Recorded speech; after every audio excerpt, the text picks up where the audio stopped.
खबर की होगी। दिल्ली के ऐतिहासिक रामलीला मैदान में आज कांग्रेस की वोट चोर गद्दी छोड़ महारैली होने जा रही है और कुछ ही देर में ये रैली शुरू होने वाली है, जिसमें राहुल गांधी, कांग्रेस अध्यक्ष मल्लिकार्जुन खड़गे, सोनिया गांधी समेत पार्टी के कई वरिष्ठ नेता शामिल हो सकते हैं।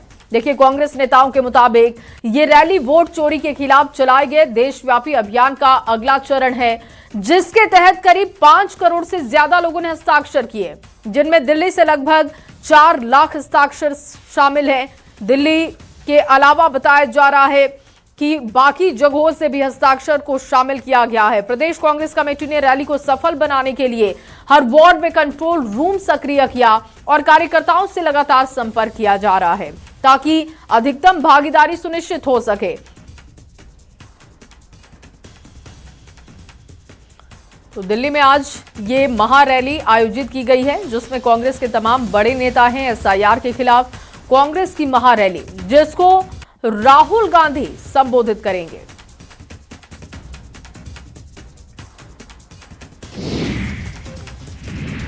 और कांग्रेस की रैली में बीजेपी ने वार किया है। बीजेपी नेता तरुण चुग ने कहा कि कांग्रेस की रैली असफल होगी तो संबित पात्रा ने कांग्रेस पर घुसपैठियों को बचाने के आरोप लगाए।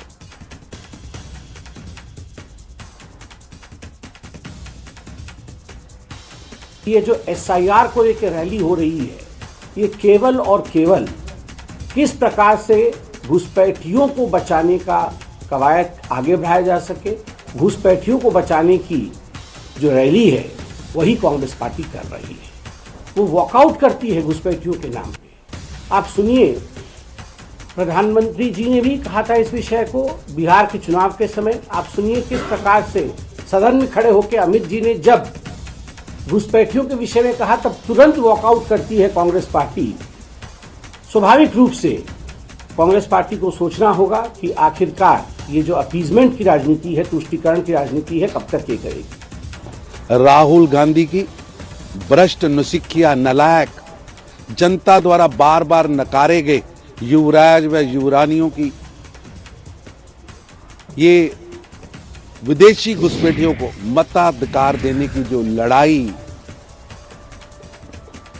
रैलियां, यात्राएं जो कर रहे हैं, ये असफल होंगी। जनता इन्हें नकार रही है। घुसपैठियों को वोटर बनाना भारतीय लोकतंत्र व देश की एकता, अखंडता के लिए घातक है।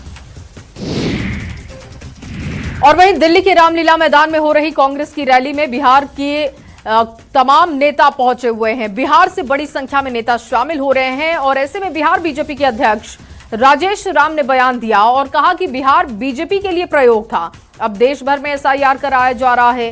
राजेश राम ने बीजेपी पर निर्वाचन आयोग के साथ मिलकर वोट चोरी करने के आरोप लगाए। अब इसके खिलाफ दिल्ली से बिगुल फूंका जा रहा है। बिहार भाजपा के लिए प्रयोग था।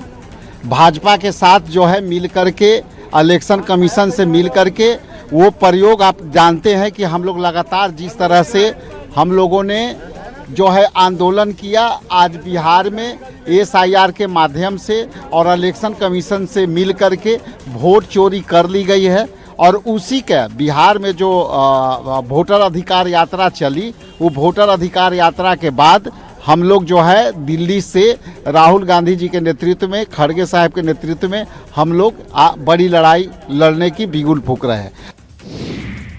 और इधर बिहार बीजेपी के अध्यक्ष दिलीप जायसवाल ने दिल्ली में कांग्रेस की रैली पर निशाना साधा और कहा कि कांग्रेस और राहुल गांधी थेथरलॉजी कर रहे हैं। बिहार की जनता ने एसआईआर को स्वीकारा है, वोट चोरी के आरोपों को पूरी तरीके से बकवास साबित कर दिया है। बिहार के चुनाव में के पहले एसआईआर की शुरुआत हुई और बिहार पहला राज्य है जहां पर कि एसआईआर यानी मतदाता सूची का शुद्धिकरण हुआ। तो क्या बिहार के 7 करोड़ से ज्यादा मतदाता बेवकूफ हैं क्या? बिहार ने पूरे देश को संदेश दिया है, ज्ञान दिया है कि मतदाता सूची का शुद्धिकरण आवश्यक है। तो जब 7 करोड़ से ज्यादा मतदाता ने पहला जहां से एसआईआर शुरू हुआ और उसके पक्ष में और बाद में मतदान करने का काम किया, तो ये विपक्ष थेथरोलॉजी कर रहे हैं। जबरदस्ती राजनीति करना कोई काम नहीं है। विपक्ष के पास। देश की जनता समझ रही है और देश की जनता इसीलिए इनको जो है नकारने का काम कर रही है। और वहीं दिल्ली में कांग्रेस की रैली पर बीजेपी के राष्ट्रीय सचिव ऋतुराज सिन्हा ने भी पलटवार किया। उन्होंने कहा कि राहुल गांधी को देश के मिजाज की थोड़ी भी समझ नहीं। उन्होंने बिहार में चुनाव के दौरान एसआईआर के विरोध में 15 दिन तक सिर्फ राजनीतिक पर्यटन किया था। राहुल गांधी जी की रैली इस बात का सूचक है कि माननीय राहुल गांधी जी को देश के पल्स, देश की भावना, देश का पॉलिटिकल समझ पे कोई सही मायने का आकलन नहीं। बिहार में 15 दिन घूमकर उन्होंने वोटर अधिकार यात्रा के नाम पर इलेक्शन टूरिज्म किया। बिहार में चुनाव संपन्न होने के बाद भी किसी ने भी एसआईआर की कार्रवाई को गलत नहीं ठहराया।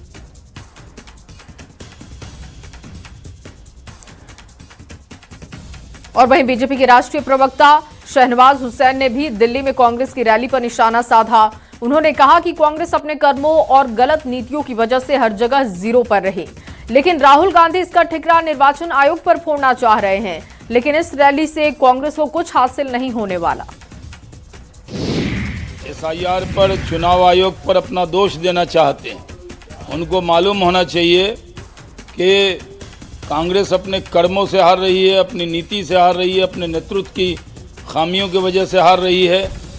कांग्रेस से उन्हीं के नेता सवाल पूछ रहे हैं, उनके नेतृत्व पर सवाल उठ रहा है। इसलिए सवाल न उठे इसलिए रैली कर रहे हैं। रैली में भीड़ बुला लेंगे लेकिन कुछ होने वाला नहीं है। और वहीं दिल्ली में कांग्रेस की रैली पर बिहार के स्वास्थ्य मंत्री मंगल पांडे ने भी निशाना साधा है। उनका बयान आपको सुनवाते हैं।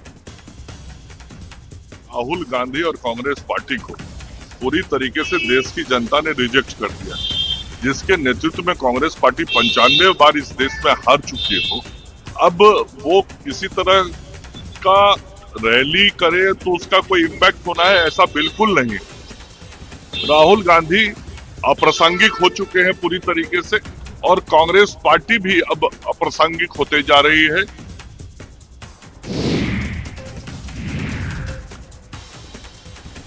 और वहीं इजरायल ने 7 अक्टूबर 2023 को हुए हमले के मास्टरमाइंड हमास आतंकी राज साद को ढेर कर दिया है। इजरायली डिफेंस फोर्स और इजरायली सिक्योरिटी एजेंसी ने राज साद के मारे जाने का दावा किया। आपको बता दें कि राज साद हमास का हथियार निर्माण विंग का चीफ था और उसी ने 7 अक्टूबर को इजरायल पर हुए हमले की प्लानिंग की थी। और तब से लेकर अब तक इजरायल हमास के सभी बड़े नेताओं को ढेर कर चुका है। अब राज साद को भी ढेर करने का दावा किया। अमेरिका के रोड आइलैंड राज्य में प्रोविडेंस स्थित ब्राउन यूनिवर्सिटी में हुए फायरिंग की घटना में 2 लोगों की मौत की खबर है, जबकि 8 लोगों के घायल होने की जानकारी है। अधिकारियों के मुताबिक ये गोलीबारी यूनिवर्सिटी के बारिस एंड होली इंजीनियरिंग बिल्डिंग में हुई, जहां उस वक्त परीक्षाएं हो रही थी। प्रोविडेंस के मेयर ब्रेट स्माइली ने बताया कि पुलिस अभी हमलावरों की तलाश में जुटी है, जिसकी पहचान काले कपड़े पहने होने की वजह से एक पुरुष के रूप में की गई। संदिग्ध का पता चल रहा है कि आसपास के लगे हुए सीसीटीवी फुटेज को भी खंगालकर उसे पकड़ने की कोशिश की जा रही है। ब्राउन यूनिवर्सिटी प्रोविडेंस के कॉलेज हिल इलाके में स्थित है और यहां पर कई शैक्षणिक इमारतें हैं, प्रयोगशालाएं हैं और हॉस्टल भी मौजूद हैं। और वहीं उत्तर प्रदेश में बीजेपी के नए अध्यक्ष के रूप में केंद्रीय मंत्री पंकज चौधरी की ताजपोशी हो गई है। पीयूष गोयल और सीएम योगी की मौजूदगी में आधिकारिक ऐलान हुआ और घोषणा होते ही पंकज के समर्थक और कार्यकर्ताओं में उत्साह का माहौल दिखा।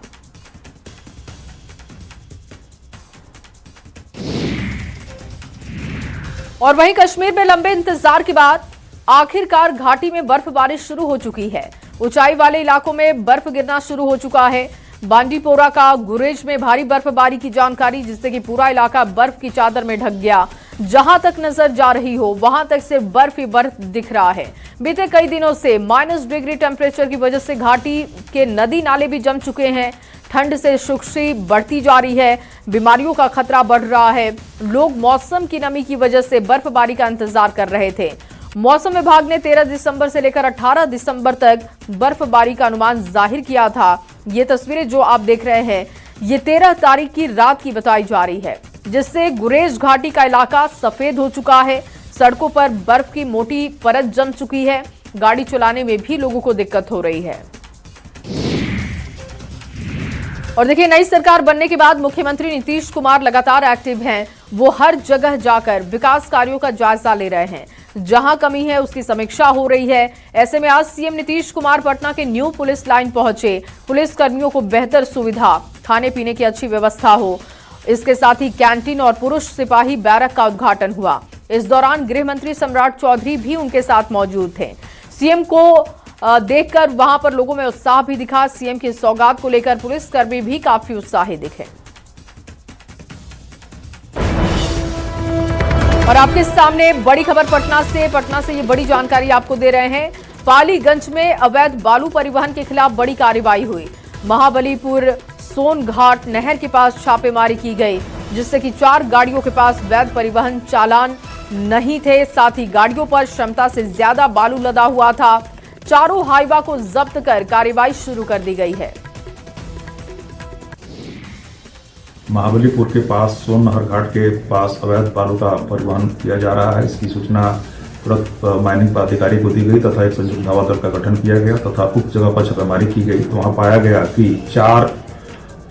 12 चक्का वाले हाईवा ट्रक लोडेड हैं, जिसके ड्राइवर फरार हैं। उस पर कोई चालान नहीं पाया गया तथा बालू पानी से भरा हुआ था, ओवरलोडेड था। उसकी विधिवत जब्ती की गई तथा बीएनएस एवं मिनरल्स एक्ट के विभिन्न धाराओं के तहत चालक तथा मालिक के विरुद्ध प्राथमिकी दर्ज की गई एवं अग्रतर कार्रवाई की जा रही है। और वहीं शराबबंदी वाले बिहार में शराब तस्करों के हौसले कितने बुलंद है, इसका जीता जागता उदाहरण देखने को मिला औरंगाबाद में, जहां एक शराब तस्कर के डर से एक परिवार पिछले 52 दिनों से अपना घर छोड़कर दर-दर की ठोकरें खा रहा है। मामला हसपुरा थाना क्षेत्र के इटवा गांव का बताया जा रहा है कि यहां मुखिया सलाम आलम के घर पर शराब बेच रहे 2 शराब माफियाओं को जब शराब बेचने से मना किया गया, तस्करों ने मिलकर सलाम आलम के साथ पूरे परिवार की जमकर पिटाई कर दी। पीड़ित परिवार का कहना है कि जब प्रशासन से मदद मांगी गई तो उन्होंने भी मदद से इनकार किया, जिसकी वजह से उन्हें अपना घर छोड़ना पड़ा है। पुलिस जांच के बाद कार्रवाई की अब बात कह रही है। पास किए हैं तो हम लोग को भी डांट दिया कि तुमको घर लहरा देंगे, बेटी कैसे करेंगे वैसे करेंगे, गलत सब बहुत बोला। लोग हम क्या करें सर, घर पर छोड़ के दूसरा जगह हम रह रहे हैं। जांच में भी पता चला है कि दोनों पक्ष द्वारा आपस में मारपीट की घटना कारित की गई थी और दोनों पक्षों द्वारा आवेदन थाना को दिया गया था। इस संबंध में हसपुरा थाना कांड संख्या 307 और 308 दर्ज किया गया था और उसका अनुसंधान किया गया। और वहीं आरा में महिलाओं की सुरक्षा के लिए अभया ब्रिगेड के गठन की प्रक्रिया शुरू कर दी गई है। इसको लेकर बिहार पुलिस मुख्यालय की तरफ से भोजपुर के पुलिस अधीक्षक को पत्र लिखकर जल्द गठन की बात कही गई।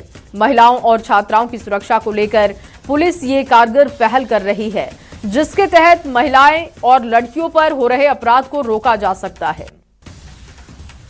के निर्देशानुसार हम लोग पूरे जिले में सभी थाना स्तर पे और जिले में अभय ब्रिगेड की एक स्थापना की जा रही है, जिसके प्रभारी के रूप में महिला पुलिस पदाधिकारी होंगे और उनके साथ महिला सिपाही और पुरुष सिपाही होंगे।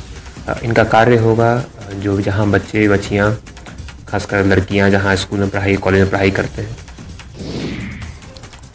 और अगली खबर वैशाली से, जहां लालगंज नगर परिषद क्षेत्र के वार्ड संख्या 10 के वार्ड पार्षद भोला शंकर पासवान पर एक महिला ने छेड़छाड़ दुष्कर्म की कोशिश का आरोप लगा दिया। महिला आरोपी वार्ड पार्षद की गिरफ्तारी के लिए अधिकारियों से गुहार लगा रही है। हालांकि महिला की शिकायत पर लालगंज थाने में प्राथमिकी दर्ज हो गई है। ना ससुर नल जल चलाते थे तो ससुर को भी मारपीट कर चाबी छीना चाहते थे सब लोग, भोला शंकर पासवान को पूरा फैमिली, तो वो नहीं दिए। लेकिन हमको एक बार और मैंने ये टॉर्चर किए, गाली उली दिए चाबी छीनने के लिए, नहीं हम दिए। उसके बाद परना के दिन गए 4 बजे भोर में नल चालू करने, 4 बजे भोर में चालू करने गए तो ताला तोड़ के चालू कर दिए थे। और पीछे से हमको नल तक हम पहुँचो नहीं किए, पीछे से हमको पकड़ के पटक दिया झोंटा धर के।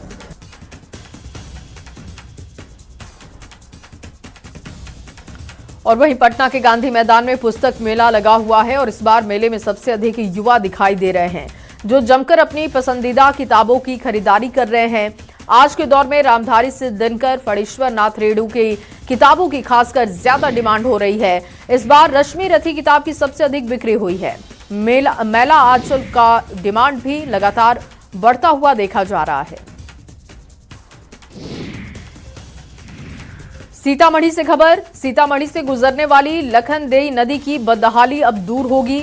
दरअसल राज्य सरकार के निर्देश पर डीएम ने नदी के घाटों नगर निगम को रिवर फ्रंट डेवलप करने के लिए और सौंदर्यीकरण का निर्देश दे दिया है। घाटों पर लाइटिंग की व्यवस्था करने, बच्चों के खेलने कूदने के साधन उपलब्ध कराने के साथ छठ पूजा के लिए सुंदर घाट निर्माण करने के निर्देश है।